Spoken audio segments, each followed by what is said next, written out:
My name is Harper Parker. I was somewhere over the Midwest, halfway between Denver and Boston, when the woman in the seat next to me began staring. Not the kind of staring that feels intrusive or rude, but something closer to terror. Twice, she looked like she was about to speak. Twice, she pulled back at the last second. Then, just before the wheels touched down, she turned toward me and asked whether my mother was Linda Parker. My heart lurched. I said yes. Her hands began to tremble. She reached into her purse and produced an old photograph. A newborn was bundled in a yellow blanket. A woman stood weeping beside the crib. That baby looked exactly like me. Then the stranger leaned close and whispered 7 words that rewrote everything I thought I knew about myself. She said she did not believe that woman was my mother. The woman sitting beside me had been watching long before we ever left the ground. Not constantly, just often enough that I noticed. Every few minutes, I would glance up from my laptop and catch her eyes on me before she quickly looked away.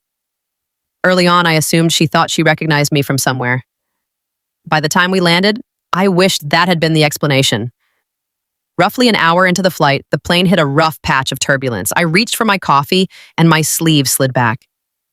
The woman froze. Her gaze locked onto the small crescent birthmark near my wrist, a mark I had carried my whole life and never given a second thought. Her reaction was immediate and unsettling. She turned toward the window and said nothing for the next 20 minutes. That was the first sign something was off. Eventually, she broke the quiet. She asked if I was traveling for work. I told her I had a conference in Boston. She smiled politely, then asked whether I had grown up in Colorado. I said mostly. Something about that answer seemed to deflate her, as though she had been hoping for a different one. I did not yet understand why. When a gate issue briefly returned our boarding passes to the flight attendant and back again, the woman caught a glimpse of my name. Harper Parker. Whatever color she had drained from her face in that instant. This was no longer curiosity. This was fear, genuine and unmistakable. And suddenly I was paying far closer attention. She opened her mouth twice. Twice she stopped herself. By that point, I was uncomfortable, though not because she seemed unstable. She seemed like someone standing at the edge of something enormous, trying to decide whether to step forward or retreat.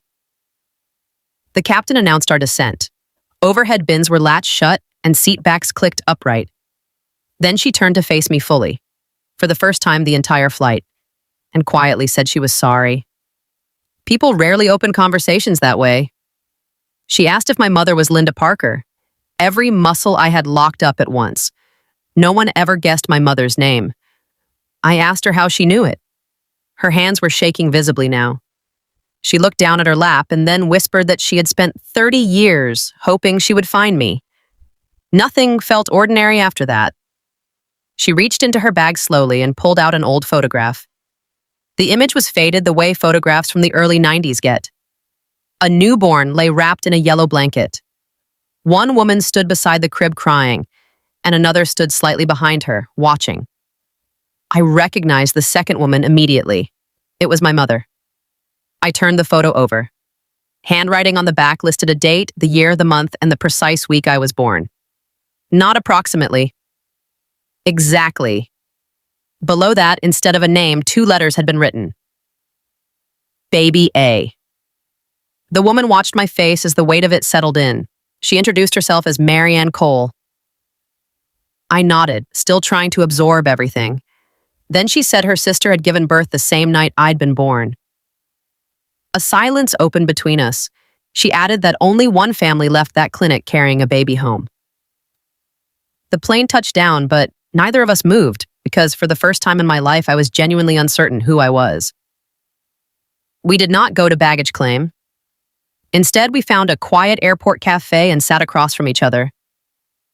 She slid the photograph toward me and said she had carried it for 30 years. The worn edges confirmed it. Then she said her sister's name for the first time. Rebecca Cole. She described her as 24 years old and newly pregnant, someone who never stopped talking about her baby. The grief in Marianne's voice was not fresh or theatrical. It was the settled, permanent kind. Rebecca had gone into labor at a small private clinic outside Denver. Complications arose during delivery. She was heavily sedated. Hours later, a doctor told her the baby had not survived. No memorial, no paperwork trail, just a brief explanation. That was what everyone was told to believe. Mary Ann stared into her cup and then mentioned that Rebecca had asked for a death certificate. I asked if she received one. Mary Ann said no. That single answer changed the temperature of the entire conversation. The story grew stranger the longer she talked. Rebecca had insisted she heard a baby crying after being told the child was gone. No one believed her. Nurses, family members, her own husband all attributed it to the medication, to shock, to sorrow. But she never wavered. Not once in 30 years. Then Mary Ann asked what date I celebrated as my birthday. I told her. She looked away. My stomach fell. She was not surprised. She was heartbroken. She told me that was not the date Rebecca had written down. By that point, Mary Ann had mentioned things she had no logical way of knowing. My mother's name, my birth year, my birthday, my birthmark. Then she said my mother's maiden name was Linda Harrison. I nearly knocked over my coffee. Very few people on earth knew that name. And at that moment, I understood she was not guessing. I stepped outside and called my mother. She answered right away and sounded exactly like herself for about 5 seconds. Then I asked if she had ever heard of Mary Ann Cole. Silence filled the line. When she spoke again, she did not sound like the same person. She was not angry. Anger would have made sense. She was frightened, plainly and completely. Her first question was where I was. Not who is this woman, not why are you asking, just where are you? That scared me more than anything else she could have said. I walked her through the flight, the photograph, the conversation at the cafe. A long pause followed, long enough that I could hear her breathing. Finally, she said that some people spend their entire lives building stories out of nothing. Then she hung up. I called back. No answer. Again, nothing. Then I noticed my messages were not going through. My mother had blocked me for the first time ever, and I could not stop thinking about why. I stared at my phone trying to process what had just happened. She had never blocked me after arguments, after disagreements, not after anything. But within 30 minutes of hearing Mary Ann's name, she had shut me out completely. That was not denial. That was panic. And panic does not appear without a reason. An hour later, my father sent a text, not a call, a text. It said, not to meet with that woman again. No explanation, no question about how I was, nothing else. I asked him why. His reply came back almost immediately, telling me it was because she wanted something. I read it several times. The words felt rehearsed, as though he and my mother had already talked and agreed on what to say. That evening, Mary Ann emailed me scanned copies of old letters, dozens of them. Letters Rebecca had written over the years to hospitals, to attorneys, to government offices. All of them asking the same question. All of them ending without an answer. Midway through the stack, one sentence stopped me cold. Rebecca had written about a small crescent-shaped mark near her daughter's wrist. I looked at my arm. My throat closed. That detail had never been made public. Rebecca had written it down 30 years ago. Mary Ann called the next morning and said she had found someone. A retired nurse who had worked at that clinic during the year I was born. The woman had turned away reporters and researchers for decades. Until now. 3 days later, we sat across from her. Her name was Evelyn Grant. She was 78 years old with a sharp mind and sharper eyes. When she looked at me, something moved across her face, not recognition, but regret. She whispered that I had Rebecca's eyes. A chill moved through me and did not leave. Evelyn explained that the clinic had closed years later under the weight of complaints, missing files, and families asking unanswered questions. But one case had followed her ever since. The night 2 women delivered baby girls the same night I was born or believed I was. According to Evelyn, Rebecca was not the only mother in that clinic that evening. Linda Parker was there too. My mother. Evelyn looked at me directly and said, Linda had desperately wanted a child. The room went very quiet because, for the first time, my mother's name was not appearing beside a coincidence. It was appearing inside the story itself. Evelyn also remembered something procedural. Every newborn had been assigned a sequential file number. Organized, routine, predictable. Except one file had vanished entirely. One number missing with no explanation, no record, nothing to fill the gap. And that missing number corresponded to the date I was born. Before we left, Evelyn handed Marianne a small cardboard box she had kept for decades. Inside were old notes, memos, shift schedules, and photographs, the kind of materials that seem meaningless until years later give them weight. I found one photograph taken inside the clinic. Rebecca sat in a wheelchair turned toward a nursery window crying. Standing in the background watching her was my mother. I could not stop looking at that image. Rebecca weeping. The nurse turned away, and Linda Parker in the background, watching in silence. The photograph proved nothing on its own, but it made one question impossible to ignore. Why was she there? I flew back to Denver 2 days later. The flight felt nothing like the first one because 30 years earlier, 2 women had walked into that same clinic. One left believing her daughter was dead. The other left with me. My mother had spent 3 decades trusting those facts would never find each other. She was wrong. The moment I got home, I went looking. Not for evidence exactly, but for something solid. Our house had a small attic above the garage where my mother stored everything. Holiday decorations, old boxes, family albums, a lifetime of accumulated objects. I opened them one by one. 3 hours in, I found it. A yellow baby blanket folded carefully inside a storage container. My hands stopped moving. The blanket looked identical to the one in Marianne's photograph. I told myself it could be coincidence. Then I saw the initials stitched into the corner. R.C. Rebecca Cole. Beneath the blanket was a sealed envelope gone yellow with age. Inside were letters, every single one addressed to Linda Parker, and every one signed by Rebecca. My stomach dropped. Because my mother had not been ignorant. She had known Rebecca existed all along. I sat on that attic floor reading letter after letter. Rebecca asking questions, describing dreams about her daughter, promising she would never stop searching. Multiple envelopes had been opened and resealed. My mother had read them. All of them. And never written back.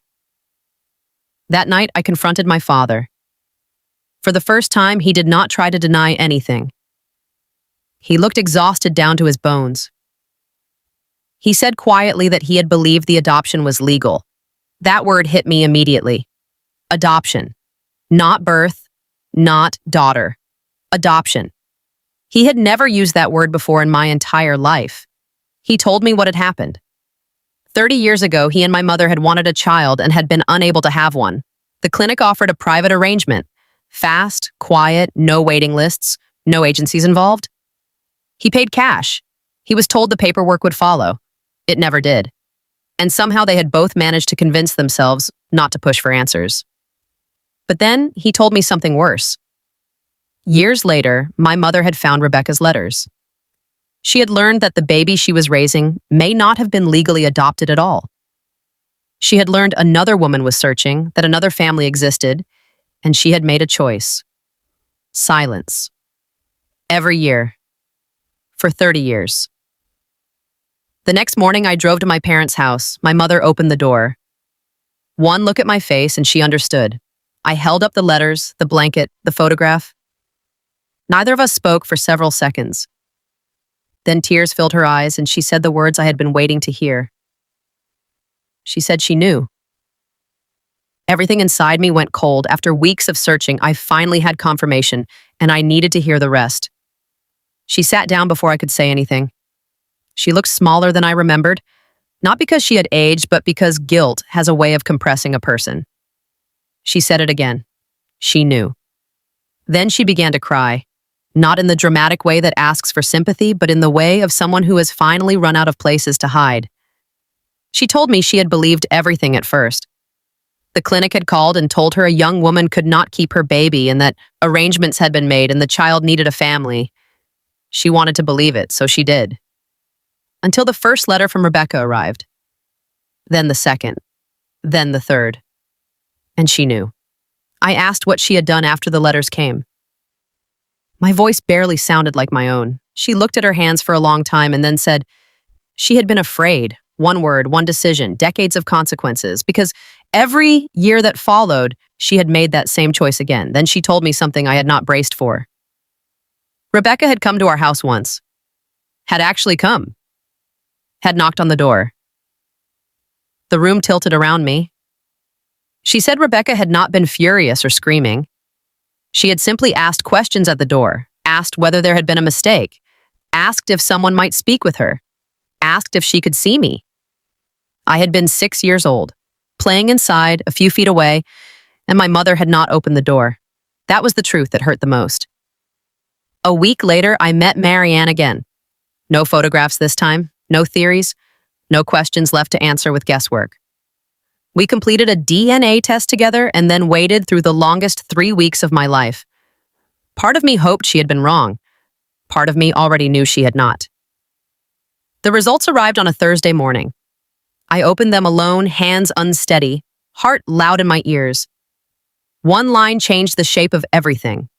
A close biological relationship had been confirmed. Marianne was not a stranger. She was my aunt, my biological aunt. And in a single sentence, 30 years of assumptions dissolved. A month later, she gave me something she had protected for a long time. Rebecca's final letter, the last one she ever wrote. I opened it with great care. The message inside was written before she died. There was no anger in it, no bitterness, only hope. One sentence came apart everything I had been holding together. She wrote that if her daughter was alive somewhere, she hoped someone would tell her that she had never stopped looking. I cried harder than I had at any point in this entire journey, because for the first time, I understood the full truth. I had not been abandoned. I had been lost. Those are not the same thing. People assume I removed Linda Parker from my life after all of this. I did not. Life does not work so cleanly. She read me bedtime stories. She sat up through fevers. She showed up for heartbreaks and homework and every ordinary moment in between. Those things were real. But so was Rebecca. So was Marianne. So was the truth. And I was never going to have to erase one woman in order to honor another. For the first time, the story belonged entirely to me, not to the people who had buried it. A year after that flight, I went to Rebecca's grave. I brought yellow flowers and the photograph Marianne had carried for 3 decades. I sat there for a long time and talked to someone who had never gotten to hear my voice. Then I thanked her. Not because she found me, because she never gave up trying. The woman who sat beside me on that plane did not shatter my life. She gave it back to me. She returned a chapter that everyone else had decided I was never supposed to read. My mother believed that secret was buried deep enough to stay hidden forever. Instead, it traveled across the country in seat 14B and settled in beside me at 30,000 feet.